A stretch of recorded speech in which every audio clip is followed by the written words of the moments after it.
Women are nothing but machines for producing children. Napoleon Bonaparte. At first glance, it seems absurd. Who wouldn't want a man of power, ambition, dominance? But greatness comes at a price. Great men are not present. They're consumed. Consumed by war, by strategy, by vision. And in that relentless pursuit of destiny, there is little room for emotional maintenance, for constant reassurance, for being tamed. Napoleon understood this not just as a ruler, but as a lover. His letters to Josephine, passionate, desperate, even pathetic, were met with cold betrayal. While he built an empire, she entertained lovers. And it struck him, not all women desire a man's greatness.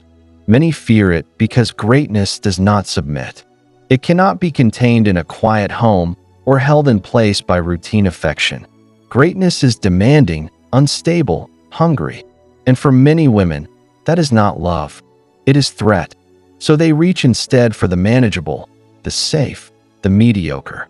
A mediocre man asks no deep questions, fights no real wars, chases no legacy. He is soft, available, and dependent. His identity revolves around her, not around a mission. And that makes him appealing, not for what he is, but for what he lacks. He lacks danger. He lacks sacrifice. He lacks the risk of abandonment that comes with a man chasing something larger than himself. Napoleon saw this dynamic clearly. Women are nothing but machines for producing children.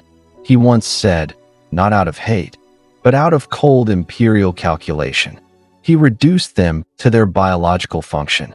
Because, in his view, most did not rise beyond it. Most did not understand the storms that live in the heart of a man who refuses to live a small life. He wasn't trying to win affection. He had long stopped caring for that. He wanted to conquer truth, even if it hurt, especially if it hurt. And what he saw time and again was this. The more a man rises, the more he walks alone. Not because he chooses solitude, but because comfort, warmth, and emotional dependency cannot follow you into the fire of greatness. Look around you today. We live in a world that pretends to celebrate excellence, but only when it's convenient, when it's entertaining, when it's beautiful, when it doesn't disrupt the comfort of the crowd. But a man with real power, real depth, real vision. He terrifies people, especially in relationships. Napoleon understood this through painful experience. He was a master of war, a god of momentum. But even he was reduced to pleading in love letters, begging Josephine not to betray him. She did anyway. Why? Because power doesn't seduce the heart the way predictability does. Power may win battles, but it rarely wins emotional loyalty. Women, even those surrounded by greatness, often choose companionship over conquest. Do you think that's changed? The modern man believes if he just works harder, becomes more successful, levels up, he will finally be loved. But Napoleon would laugh at that because he knew the bitter truth. The more exceptional you become, the less lovable you appear to those who crave stability over struggle. This is why so many women subconsciously gravitate toward men who are beneath them, men they can control, men who are grateful just to be there. Mediocre men. They don't make waves. They don't demand silence while they think. They don't disappear into obsession or sacrifice today for a future only they can see. These men don't challenge a woman. They orbit her. And to be the center of someone else's universe is intoxicating. But for the man who seeks greatness, that kind of devotion is rare, almost impossible because he doesn't orbit. He ascends. And in doing so, he threatens the foundation of modern relationships. Comfort. Napoleon lived this contradiction. The man who could command armies was still seen as emotionally distant, too focused, too cold. But how else does one build an empire? How else does a man inscribe his name into the bones of history? He doesn't do it by sitting still and whispering sweet nothings. He does it by becoming more than a man. And in that transformation, he becomes less of a partner and more of a force. Do you want comfort? Or do you want legacy? Because Napoleon already knew. Most women choose the former. Every man who has tasted the bitter fruit of betrayal while building something greater than himself understands what Napoleon felt. You give everything, your time, your mind, your very soul to a vision only to come home and find yourself resented for it. Not appreciated, not admired, resented. Because your greatness reminds others of their mediocrity. Your focus becomes distance, your ambition arrogance, and your silence misinterpreted as emotional absence. But men like Napoleon weren't born to coddle. They were born to lead, to forge, to dominate. And that kind of man is incompatible with the emotional script modern relationships demand. Let me be clear. Napoleon didn't hate women. He simply recognized the truth that most men are too afraid to accept. That what a woman says she wants is often different from what she chooses. She may admire greatness in theory, but she marries convenience in practice. She praises ambition, yet builds homes with submission. And if you think love will protect you from this truth, ask yourself, why do so many brilliant, disciplined, self-made men get abandoned by those who once claimed to love them? Because love without understanding is a ticking clock. And most women don't understand what it costs a man to walk the path of discipline. The sleepless nights, the years of ridicule, the isolation, the blood, the grind. They see the result, but not the war behind it. And when that war never ends, when you keep climbing instead of settling, they begin to resent the very fire they once admired. This is why Napoleon spoke with such indifference about women. He had tried the path of romantic idealism, and it failed him. Not because he was incapable of love, but because love could not keep pace with his destiny. And when a man chooses destiny over domesticity, he must also choose loneliness. That is the brutal ancient trade-off. Power or peace, but rarely both. You can have her heart or you can have the world, not both. And those who try to walk the middle path are always torn apart by it. And so the great man walks alone, not because he desires solitude, but because he outgrows what the world offers in return for his obedience. Napoleon did not seek isolation. He was forced into it by the weight of vision. The higher a man climbs, the fewer understand the air he breathes. Women want to be seen, to be heard, to be held.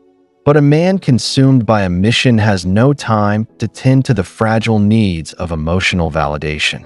He is not cold by nature. He is hardened by purpose. This is what modern society refuses to admit, that most people, including women, are terrified of the truly great. Not because they're evil, but because they cannot be owned. They cannot be domesticated. You cannot predict a man who serves something higher than love. And so the world demonizes him. He's toxic. They say he's unavailable. He doesn't listen. Of course, he doesn't listen. He's busy making history. Napoleon was demonized for many things. His ambition, his conquests, his ego. But at the heart of it, he was punished for refusing to kneel, to love, to tradition, to comfort. His downfall was not his power, but the illusion that those closest to him could ever understand it. In the end, even the emperor is abandoned by the ones he fought to protect. Even the lion dies alone. And here's the final truth, the one no one wants to say out loud. A man must choose. He must choose between building an empire or building a nest. One will give him a legacy. The other will give him warmth, but never both. And while mediocre men are loved, praised, and remembered as good, it is the great men, lonely, misunderstood, exiled, who carve their names into time. So if you are a man chasing truth, chasing greatness, chasing something immortal, you must prepare to be unloved. You must prepare to be doubted, to be left, because you are not safe, and that makes you dangerous. But never forget this. The world bows to danger. But maybe you're still asking yourself, why?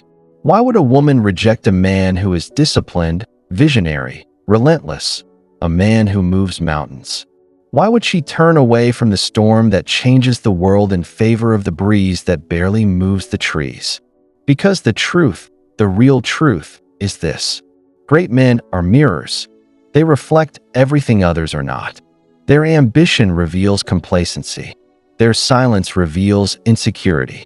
Their solitude exposes dependency. And for most women, no, for most people, that mirror is unbearable. To be with a man who needs nothing from you emotionally, who doesn't seek your approval, who isn't afraid to walk alone, that is not romantic. That is terrifying. It means you cannot control him. You cannot seduce him with softness or hold him hostage with affection. You can only follow or be left behind. And women don't like that gamble. They will never say it out loud. But many women do not choose men based on admiration. They choose based on emotional leverage. A man who can be molded. A man who can be counted on to stay when she cries. To pause his life when she doubts. To make her feel like the axis of his world. But the great man, he doesn't pause. He doesn't orbit. He builds. And he bleeds for it. He is not heartless, but his heart is disciplined. He is not unloving, but love is not his mission. And that makes him unreachable for the average woman. Because she's not looking to walk beside a titan. She's looking for a companion who makes her feel safe, heard, and prioritized. That is the quiet, shameful reason so many women settle upward in appearance, but downward in essence. He looks like a man. He talks like a man. But inside he is soft clay molded by her moods, her needs, her worldview. He is not a threat to her comfort, and therefore he is not a threat at all. And here's the bitter twist. She will never truly admire him. She may love him. She may cling to him. She may even marry him. But deep down she knows she did not choose a king. She chose a servant who looked like one. You, the man who won't kneel, the man who won't stop, the man who burns at 2 a.m. crafting something no one else sees yet. You must understand you were never rejected for your flaws. You were rejected for your fire, for the intensity of your soul, for the fact that being with you meant she had to become more. And most are not willing. They don't want to rise. They want to rest. So don't envy the mediocre man. Pity him, because though he may be loved, he will never be respected. He will never be needed in the way that shakes the soul. He will be tolerated, used, perhaps even cherished, but never truly followed because nothing about him leads. And as for you, you were never meant to be loved like the rest. Your life is a storm, not a lullaby. Your path is steep, not soft. And your reward will not come from comfort. It will come from conquest. Not conquest over others, but conquest over yourself. The loneliness, the doubts, the whispers telling you to just give in and be what they want. Don't let them go. Let her go. Let the idea of being understood go, because you were not built for a woman's comfort. You were built for a man's purpose. And yes, it will cost you. You may walk alone. You may die misunderstood. But if you stay the course, if you endure, the world will not forget your name. Because in the end, no woman builds statues. No woman rewrites history. No woman leads nations into battle or vision into reality. Men do, and they do it alone. Bleeding, focused, unloved, but unstoppable. So stop asking why she didn't choose you. You already know. She didn't want greatness. She wanted comfort. And you, my brother, are not comfort. You are danger, and the world still bows to danger. If this video shattered your illusions, if it forced you to look at life and love with new eyes, then don't walk away quietly. Like, share, and subscribe. Support the channel by joining as a member because truth, like greatness, is not meant to be comfortable or cheap. It is meant to set fire to everything you thought you knew. Cheers.